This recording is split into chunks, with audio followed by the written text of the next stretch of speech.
Let's talk about satin stitch. In theory, it's a really simple stitch because it's just straight lines of stitches across a shape to fill it in.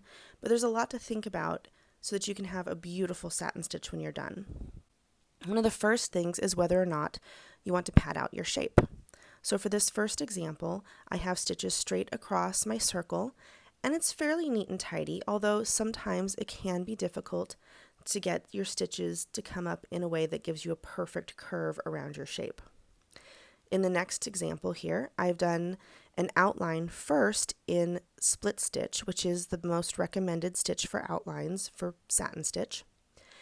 And it holds its shape a little bit better. It also gives a slightly raised edge to my circle, but it stays a neat, tidy circle. However, with nothing in the center of the circle, the stitches spread apart because there's nothing to provide any friction to hold them in place. And it also makes a little divot because the outside of the stitches are higher than the inside. In the next example, I've done the same outline in split stitch with some little straight stitches in the center, seed stitches, to fill it in, and it's better. It's mostly flat, it has a little bit of grip, and it still has the benefit of that outline to keep it round. This next one is outlined in split stitch and then filled with rows of stem stitch, and it's very nice. It's slightly padded. The stitches have a good grip, they're filled in neatly, and they have a really nice shape because of the outline. And this last one has that outline in split stitch, and then I did 2 short stitches in the center, crossed by a few short stitches, crossed again and crossed again until it made this little dome that filled the space. And then when I placed my satin stitches over that, it makes this nicely raised, slightly domed shape like a little button, and I think that's a really beautiful effect. And later in the video, I will go ahead and show you what these all look like from the side. The other thing you want to think about with satin stitch is the direction of your stitches. So for these circles, I just went straight across, but for the leaves and the flower petals, I changed the angle depending on where I wanted the focus to be, or how it fit the shape best. Going straight across these leaves would have looked a little chunky and awkward, so instead they're at a little bit of an angle.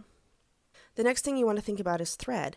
Here I've used 2 strands of DMC floss because that's what I've done in all of my samples, and I wanted you to see what that looks like.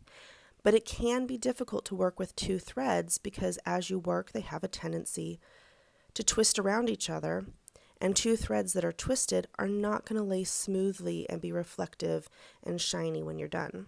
So you'll have to take some extra care if you're using 2 strands of floss.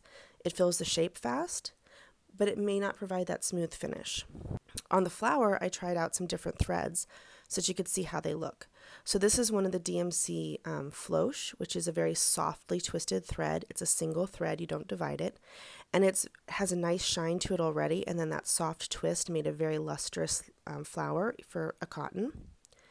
The flower petals are made with the DMC flower thread, which is a dull thread that's not mercerized, and it's tightly twisted.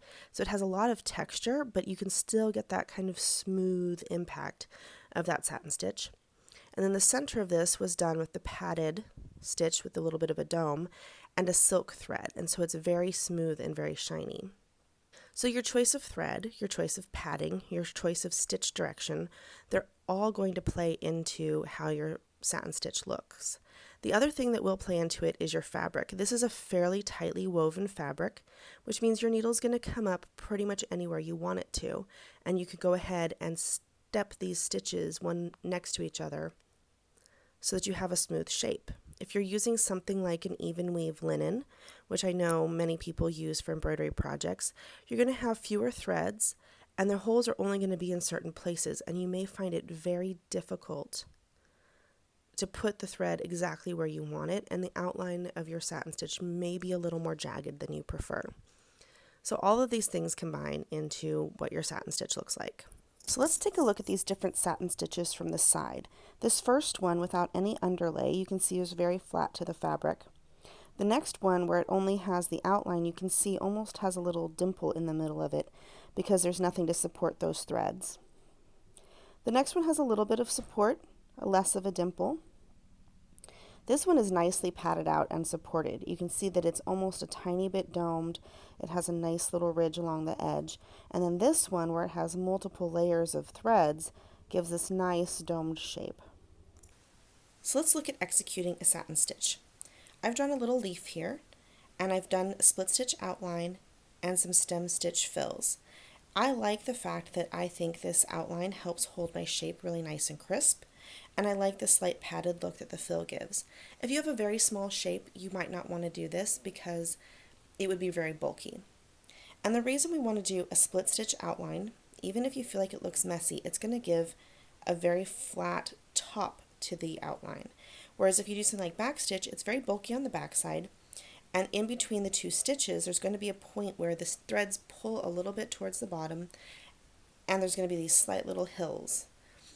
And so the split stitch, because it comes up in the previous stitch and goes over that point where it goes down into the fabric, you end up with a very flat layer of thread on the top of it, and you don't have very much bulk on the back. So it's going to improve your satin stitches by not breaking up the line. When you have all those threads packed together, you want them to be very smooth and shiny. So the split stitch is going to help keep them smooth and shiny. And for my lines inside of it, I knew I was going to do the stitching for the satin stitch at an angle across the leaf in some manner, so I went parallel to the edges of the leaf. This way, if I was doing my lines this way, my stitches would fall in between those lines and you would get these bumpy ridges.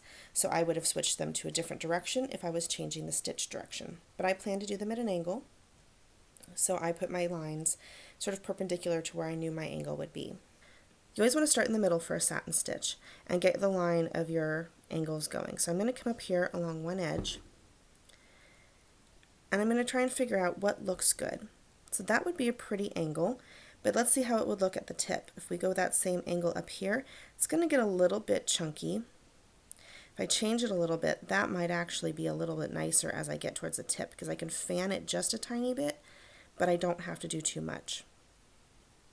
And if I extend it back down here, again, I can change it a little bit, but I don't have to do too much to change that angle. So I'm going to go ahead and establish that angle as what I'm going to do for this leaf. And I am using 2 strands of DMC cotton here, but you can see that you're going to need to tease them into place a little bit to make sure that they lay next to each other and not twisted around each other. So I definitely recommend using a thread that's a single thread and not one that you divide or put back together like 2 strands of floss. So for each additional stitch, you're going to come up a short distance away. You want the threads to lay neatly next to each other and not on top of each other, but also not so far apart that they leave a gap. And you can always undo and redo if you need to. Now I switched my thread between the outline and these satin stitches because I've pulled that thread through the fabric so many times doing my underlay that it was a little bit frayed and not as shiny as it might be. So a fresh thread is good for when you start doing your satin stitches. And you can see that as I build on this, we're going to get these long, sleek rows that kind of create a shine. Now the other thing you'll notice that I'm doing is when I bring my thread up, I'm angling it in from just a tiny bit under that outline. And when I go back down, I'm going to angle just a tiny bit under that outline as well, which means that your thread is wrapping around that outline that you created, and it's going to stay really crisp to that outline. And you have a little less worry than you would if you were just trying to hit the line that you drew on the fabric. So this is pretty much it. You're going to keep laying these stitches down so they lay smooth next to each other. You might need to spread them apart a tiny bit as you reach around a curve, or bring them closer together as you reach other curves. You don't want anything that's really short and chunky straight across because it'll just be bulky. If you have a shape like this, where your curves are obviously changing as you go around it, again, you're going to want to find a place. Like this might not be the best, might be a good angle down here, but it might not be the best angle up here or down here. So you might want to change it. If I did an angle like this, I could probably continue it with only a little bit, and if it went up, I could probably fan it out there with only a little bit of change. So something in this range would be a better angle for a shape like this than something that started at the opposite angle. So draw some lines, look at it with a thread or a needle placement, and kind of figure out what will work around your shape. And then after that, it's just a matter of laying that down and getting it smooth and having some beautiful satin stitches. So on the round floral sampler, I have satin stitch here filling in these hearts, and I went straight down at the center and filled out to the sides so the shape would be fairly symmetrical, and so that I could place that point exactly where I wanted it at the tip of each heart. On the alphabet sampler, I've used satin stitched here at the base of this M, and I liked the idea of having this little V shape at the bottom of it. It was a nice detail to add instead of a straight across that might make it seem a little short and chunky.